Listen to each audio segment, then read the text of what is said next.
mà bố sao cứ can thiệp vào cái chuyện của con ấy? Sợ sau này con đi làm xa, sợ người ta trả thù con thôi con ạ. Ông càng nói càng thấy như kiểu ông không muốn cho công an giải quyết cái chuyện này đấy.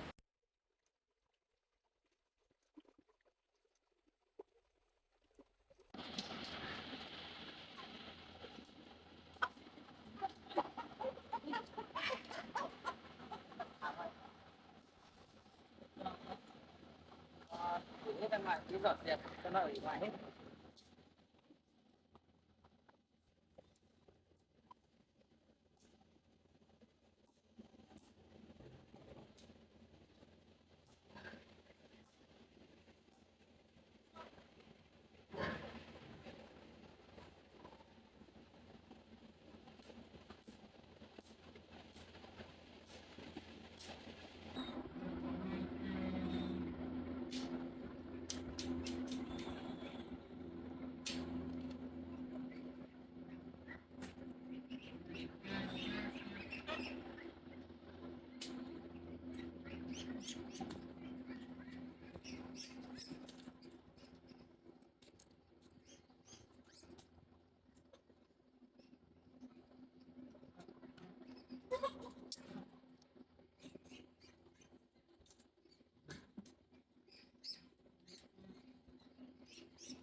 Cho con tao xem.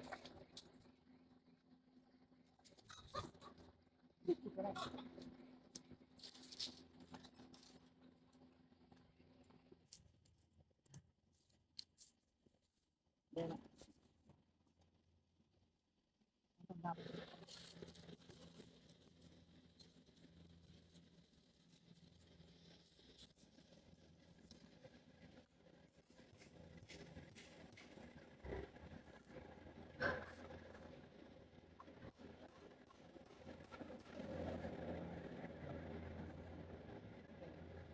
Đợt kia bọn anh xúc cái ngồi cho vào tao.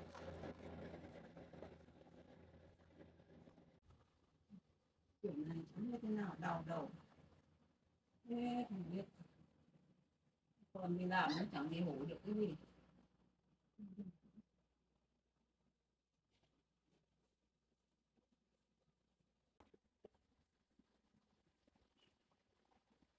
Không biết còn có thuốc không? Để uống một tí. Người cảm giác như kiểu lạnh lạnh. Đau đầu hơn bên.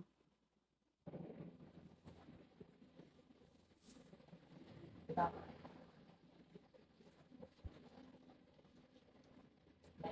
Hay là đau đầu.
Đây là đau đầu đêm vậy vậy. Sao kiểu này? Rất đầu. Chắc thay đổi được biết rồi. Rồi như kiểu cảm giác lạnh lạnh ấy. Mình ngang ngồi đấy mẹ. Cho hiểu có một chí để con đối đợi con cầm ba con xúc rồi. Con đuổi hết ngang lên kia rồi. Rồi đây bẩn quá xong là đuổi sang tí con lấy cái vòi máy bơm thì con xịt sạch hết. Rồi cái chỗ cô này vào bao hết trong tí xịt nó sạch.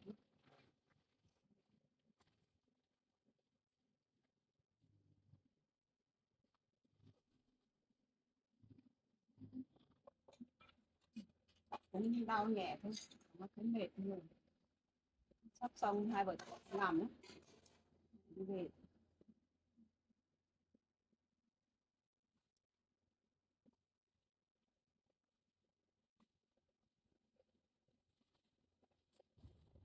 trời cho mưa cái hình trời nóng này rất là vui lên.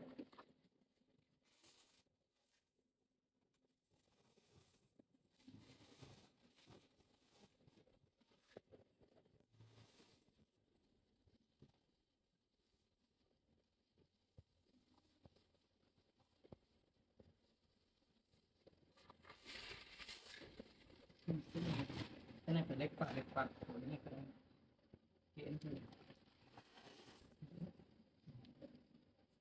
hôm nay đỡ đỡ nhiều rồi, bây giờ hôm nay không thấy đau, chắc ngày mai anh đi rút chỉ được em ạ. Anh đi rút chỉ xong rồi anh nghỉ thêm 1 2 3 ngày nữa là anh đi làm ấy. Em đến thuốc uống xong rồi em mới mẹ ở nhà ấy. Cái vụ việc của nhà mình thì công an đang điều tra thì không phải lo.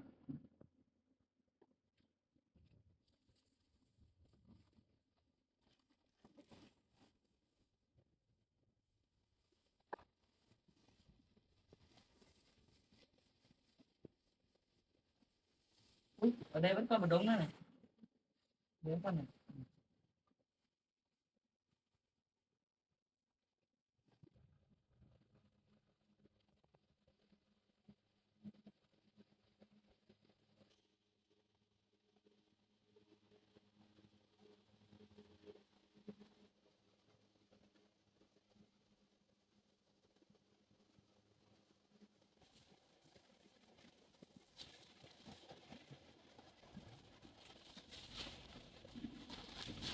Đốt để mai làm thôi nhá.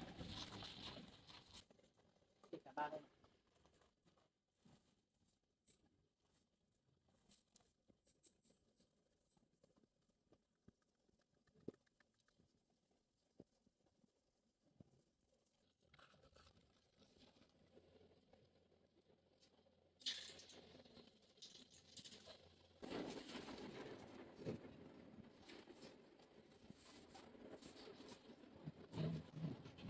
Ngọt to này. Chơi đi tắm ấy. Đi anh ngọt to tắm.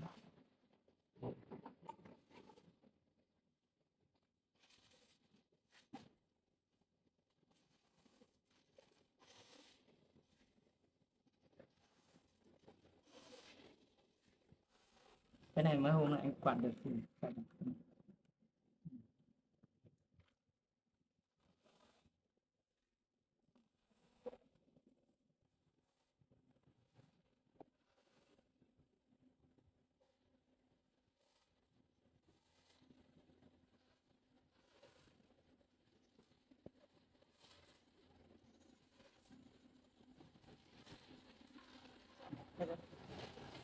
Ôi, rách ra đây. Cái này quét để cho bao để anh xúc đi cho cái ăn em ạ. Cái này.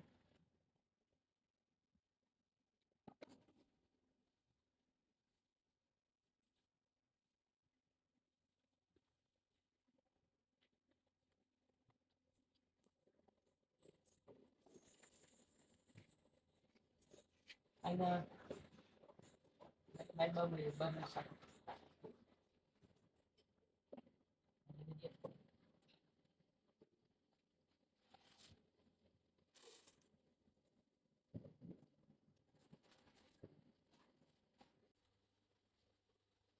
Mày đau nhiều không? Đau nhiều con Chắc thay đổi thời tiết này nhỉ? Đau nhiều tí con làm sao con đưa đi ngoài trạm khám nhá. không cần đăng ký mua viên thuốc con mẹ lắm. Con cứ đi làm đi, không phải lo cho mẹ đâu. Vâng, các mẹ cứ làm đấy nhé. Con đi làm sắp xong rồi. Con đi làm. Đi có bị sao thì gọi con về nhé. Mẹ chắc đau đầu nhiều ấy. Nhưng mà sốt nặng anh chắc phải đi ra ngoài một thuốc cho để 4 ngày không được tắm điện.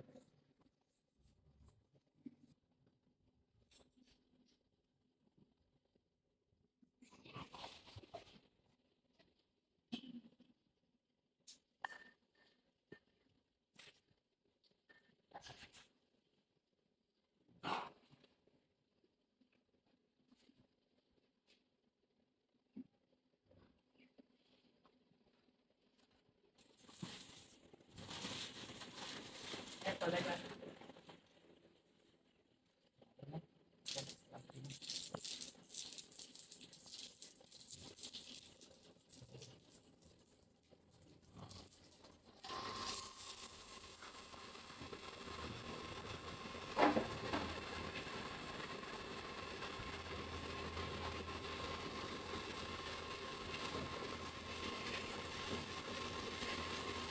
sạch thì không biết có con nhan làm gì vào đây đấy.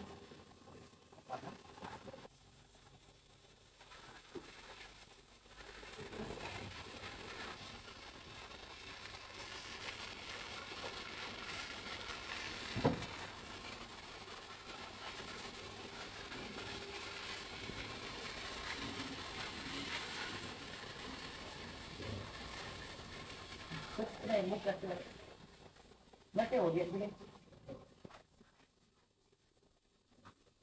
Mất là mai anh đi mất lấy vui cho bạn.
Có ai ở nhà không?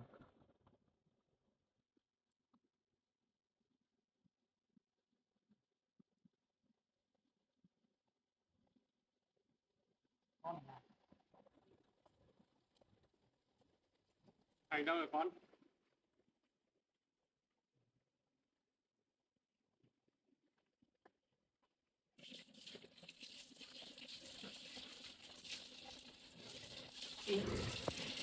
Đó, hai.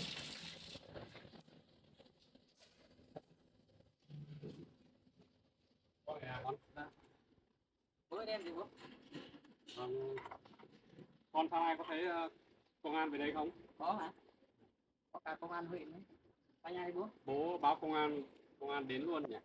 Rồi. Biết được cái đấy công an thì cũng thấy công an bảo là hôm đấy con gọi cho công an trước thì công an trước cũng gọi báo ấy, công an điều tra này, hôm nay công an điều tra xuống để lấy xác minh lấy lại lịch khai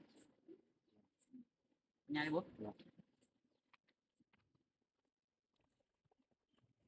Mà sao bố biết hôm nay công an đến đấy? Thì hôm qua bố đi báo, bố hẹn sáng nay đến mà. Dạ. Mẹ bảo uống sao không nằm ngủ đi. Bố ơi bố. Vâng. Bà nhỉ? Thế bà ốm mà bà? Chắc thay đổi thời tiết. Bà nhỉ? Mẹ cũng suy nghĩ nhiều nữa, hôm nay cũng gặp chuyện nữa, nhưng mà mẹ cũng suy nghĩ nhiều. Nên là thời tiết em cũng đau đầu. Bố mình đến này. Một mình thôi. Xong hết rồi mẹ. Con xúc xong là dọn dẹp hết cái kho đấy, con bảo ngày mai kia bốc cám vào.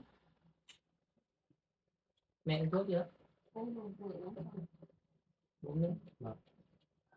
Thế mẹ ốm thế này con sao đưa mẹ khám? Đấy chiều nay lúc nãy trưa mẹ ăn cơm xong mẹ bảo là cái đau đầu, nên là con bảo là dọn dẹp cái kho kia, xong là con ngày mai kia bốc cám lên để dọn đấy, xong mấy con vịt chuyển sang kia. Con lấy cám vào. Bố nó đấy, mẹ nước. Thế con này sáng nay công an vào đây hỏi cái gì?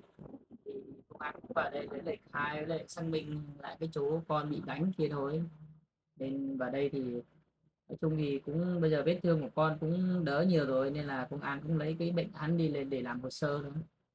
Con ạ, sáng nay công an đến cũng trách nhiệm của họ phải làm thế thôi, còn con sức khỏe của con cũng tạm ổn thế này cũng thế thôi con ạ. Thì đấy là trách nhiệm của công an, bây giờ công an mình báo công an nó phải làm chứ bây giờ con bị đau này công an nó phải điều tra chứ, làm sao mà bố bảo không điều tra. Cái vụ việc như thế mà bố còn bảo là công an nó không điều tra ra. Tôi cũng thấy mệt mỏi lắm, sao ông có thể nói những cái chuyện như thế nhỉ? Con mình bị đau rồi, bây giờ đi khám có cả bệnh án, công an làm là việc của công an chứ. Nếu mà họ không làm, họ cho qua chuyện này, mình phải làm đơn kiện rồi mới làm, không cho qua được cái này đâu. Bà, chắc là bà cũng khăng làm quá rồi, còn cái thanh niên nó đi qua đường nó đánh con tôi thế thôi. Nó không vết thương bây giờ nó cũng, bác sĩ nó cũng bảo cũng không đáng kể lắm đâu. Thế ý ông là ông định không truy cứu cái việc này à? Nhưng mà ông không làm thì thôi, ông đừng có mặt xen vào chuyện gia đình của nhà tôi nữa. Chuyện đấy thì mẹ con tôi khác làm. Ông vào đây càng nói càng thấy như kiểu ông không muốn cho công an vào cuộc cái chuyện này đấy. Còn tôi không lo à, thế bà cứ sự thật là như thế thì công an nó phải làm việc, thì bà cũng bình tĩnh thôi bà.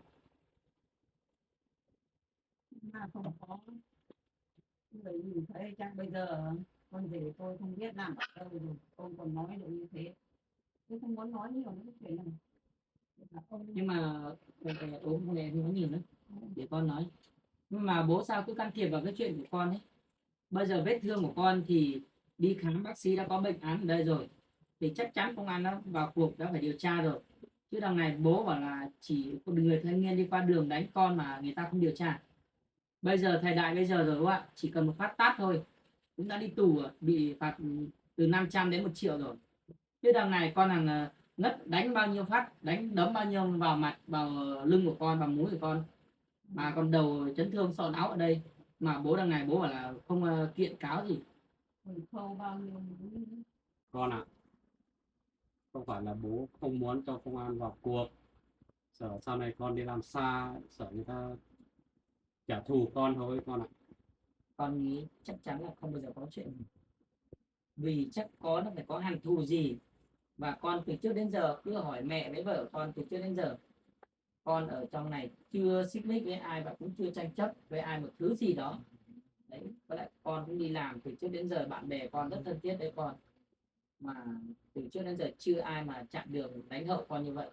Mà cái đợt vừa rồi lại có người đánh hậu con, bảo là cái thằng đấy gió nói bảo là chỉ vào mặt con bảo là mày biết hôm nay mày đi đâu mà mày không bọn tao tìm mày không thấy không. Đấy, con chỉ vừa nghe thấy nó nói câu đấy là có người đánh sau con luôn.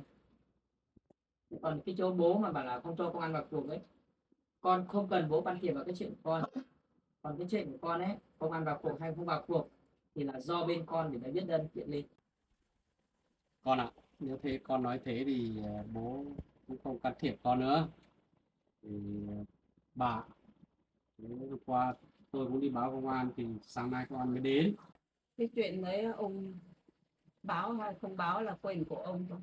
Bởi vì hôm xảy ra sự việc như thế con rể cũng đã điện công an rồi. Ông càng nói càng thấy như kiểu ông không muốn cho công an giải quyết cái chuyện này đấy. Tốt nhau bây giờ ông đừng có nhắc đến cái chuyện đấy, đau đầu lắm. Để công an người ta làm việc cho rõ ràng. Bà nếu hôm qua tôi không lên báo công an làm căng, công an còn không đến bà. Thế sáng nay công an vào đây có thấy nhắc đến bảo ông đi báo công an đâu. Chẳng nhẽ một người bố đẻ đi lên trình báo công an, người ta về đây không nói gì. Sáng nay công an đến ấy cũng chỉ là muốn trình báo là từ con gọi điện đến báo công an trước thôi. Đấy, bảo sự việc Có này thấy bảo bố đến báo đâu. sự việc này là do công an trước bảo Thì nhé ra là hôm qua xuống rồi, nhưng mà hôm qua là bên công an là có cuộc họp khẩn cấp nên là hôm qua không xuống. Đấy. Hôm qua bố lên báo, lên cơ quan báo công an trước ấy, thì sáng nay công an trước mới đến con ạ. Sáng nay có thấy công an trước đến đâu. Có mà sáng nay công an trước nó báo cáo tôi là đến đấy. Thế chắc bố chắc công an trước nói nhầm với ai chứ làm gì.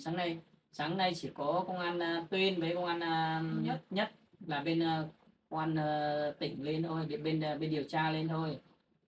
Mà vậy sáng nay công an trước nó báo tôi bảo sáng nay nó vào đến nhà Thành đấy. Sáng nay chỉ có mỗi hai công an Tuyên với công an nhất đến đây rồi, làm gì có công an trước đến đây. Bố nói Uyên Thiên đi đâu ấy.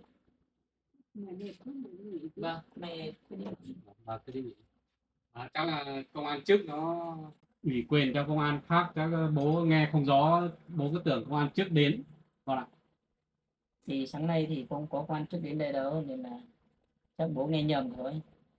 Còn hôm sáng nay con cũng đưa cả công an lên để xác minh lại cái chỗ con bị đánh, vậy lại vì cái chỗ người ta ném con xuống dưới vực kia là công an cũng chụp ảnh hết, lấy lời khai, sáng nay lấy lời khai đầy đủ hết rồi, nên là có cả hình ảnh hết, hình ảnh cái xe ấy, thì trước sau gì hai đối tượng đấy thì cũng không chạy được thoát đâu bố ạ. Bố cũng mong công an bắt được hai thằng đấy. Bố nghĩ chắc là con đi làm có tiền không, hai thằng đấy nó chán con, định đánh con thôi. Thì có ai từ trước đến giờ có ai nghĩ mà là có tiền người ta chặn đường đánh bao giờ đâu. Nghĩ chắc chắn là phải có người ở đằng sau để mà bảo hai thằng đấy thì người ta mới đánh, chứ làm gì mà có ai tự dưng đến đánh được. Nếu mà đánh thì trước đến giờ con ở đây thì cũng xảy ra bao nhiêu chuyện. Nhưng mà con cũng hỏi bố một câu này, thì cái ngày cưới ấy, thì cái hôm bố về lật bàn ấy thì bố đã từng nói gì với con, đối với vợ con ấy, lật bàn ấy hôm đấy nhá. Nếu mà cái cam của con không bị mất kết nối ấy, con sẽ ghi lại cái hình, là ghi lại cái tiếng của bố nói. Lúc đấy bố sẽ không bao giờ từ chối được con đâu. Con nghĩ là bố đẻ của con thôi, bố cũng là dòng máu rồi thì mới có con được. Đấy thì bây giờ bố cũng kể cả đám cưới con không đi dự nữa thì bố cũng đừng có mà đến là nói này kia nữa. Rồi con ạ, cái hôm lật bàn đấy thì bố tức quá, bố cũng lật một tí thế thôi con ạ. Đợt thì mà lật, nhưng mà đây là con đẻ của bố, mà sao bố đến đây mà con không đi thì bố sao lại lật cả bàn. Ai nói chung là mình nóng tính cũng nóng tính thật, nhưng mà bố không nên lật bàn như thế.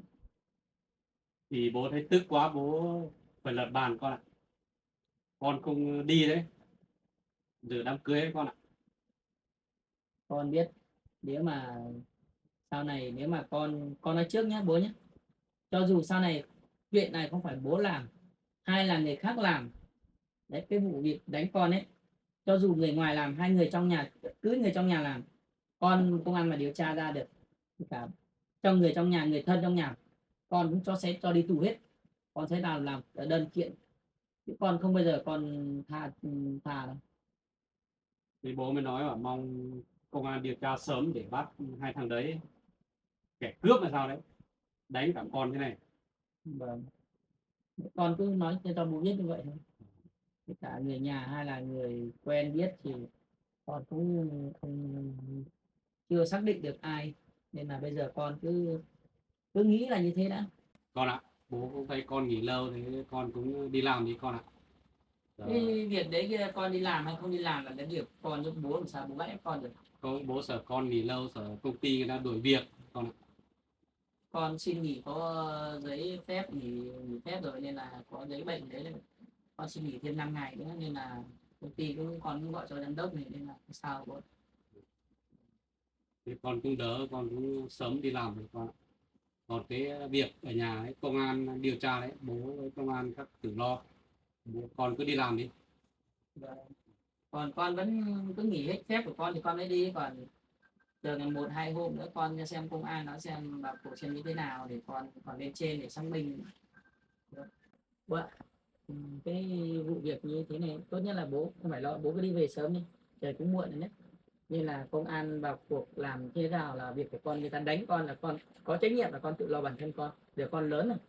Thành ạ, cái con thao nói thế, bố đẻ của con mà. Con biết là bố đẻ của con.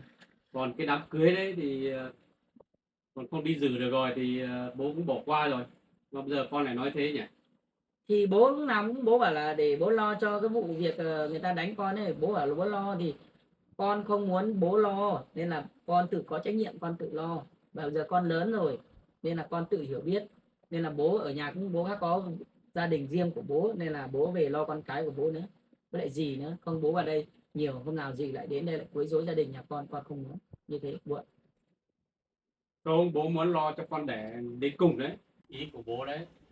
Bản thân bố muốn lo cho con, không muốn con suy nghĩ nhiều. Con ạ. Mẹ ốm thì mẹ cứ làm cái gì mẹ. Bà ốm cứ nằm đi, bà nghỉ. Con ạ, con bây giờ con cũng cùng trưởng thành rồi, con nói cái gì con phải nói cương quyết thôi. Chuyện này con tự giải quyết, con tự lo, con không cần phải can thiệp vào đâu, có phải con 1-2 tuổi đâu. Ngày xưa con một mình sống đến bây giờ, cái chuyện đấy để con khác giải quyết là được, nói đi nói lại làm gì. Tốt nhất là muốn bố về đi. Nó nhiều đau đầu lắm. Thế cái vụ việc ấy, bà cũng nói thế và con trai cũng nói thế thì tôi cũng không can thiệp vào nữa. Con ạ, bà. Thì con bảo là bây giờ con đã lớn rồi nên là con năm nay cũng hơn 30 tuổi rồi, người ta đánh con bị sao thế nào con tự lo liệu được bản thân con. Nên bố bây giờ bố là bố đẻ con thật, bố cũng khác con gia đình riêng của bố rồi, nên là tốt nhất là bố đi về lo việc gia đình riêng của bố đi. Được rồi, con nói thế nếu sau này vụ việc xảy ra thế nào thì con đừng tìm bố nữa. Con chẳng bao giờ tìm bố đâu bố ạ, con nói thật với bố như thế. Nên tốt nhất bố đi về đi, bây giờ cũng muộn rồi, bố đi về đi, đường xa đấy. Cái bố về đây, bố về. Bà rồi. Nói chuyện toàn nói liên thiên đi đâu, con cũng phải là con nhờ bố giúp đâu mà. Mẹ mới nói con phải tự quyết mạnh mẽ vào, không cho ông can thiệp vào cái chuyện này nữa. Mẹ cứ thấy làm sao ấy. Thế về nói chuyện con cứ nghi kiểu gì. Cái bà này ác thật đấy. Không có, nếu không có cái bà này chắc công an cũng chả đến đâu. Đố cho mày bắt được mấy thằng đấy.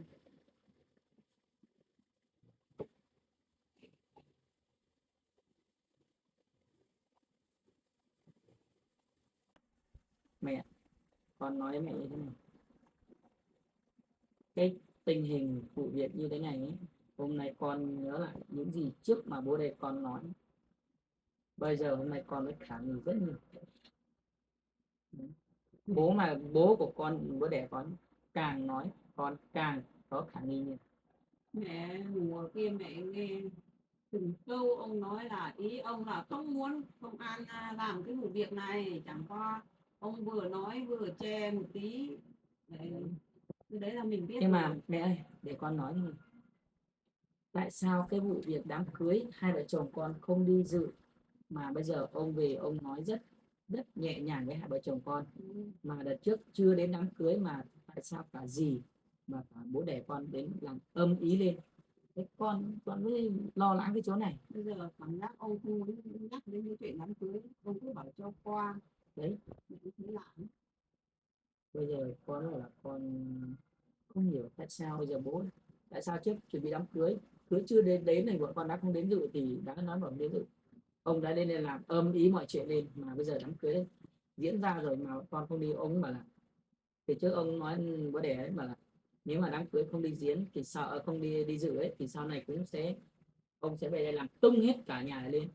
Nhưng mà sao đám cưới qua rồi mà chả thấy nói gì. Ông còn nói bảo là nếu mà ông mời khách đến mà hai vợ chồng không đến, xong là cái lúc đấy ông đặt sắp xếp mà mất bao nhiêu tiền thì nhà mình phải chịu cơ mà. Bây giờ ông có thấy nói đến đâu. Đấy em còn nhớ không? Mẹ thấy lạ cái chuyện đấy. Vâng. Thôi mẹ không muốn nói nhiều chuyện đấy chứ. Mẹ đau đầu xong là tí con đi ra ngoài con lấy thuốc cho, lấy thuốc hạ sốt cho, đau đầu chắc mẹ hạ sốt. Mẹ cứ đi ra kia làm đi, mọi việc cứ để con lo, còn mấy ngày nữa con mới đi làm. Trước sau thì công an cũng điều tra rồi ra thì bố mẹ, nên là mẹ cứ đi khỏi suy nghĩ nhiều đâu, tại mẹ cũng suy nghĩ nhiều lắm nên mình mới ốm này. Mẹ đi ngủ. Được. Thì con đi mua thuốc đâu.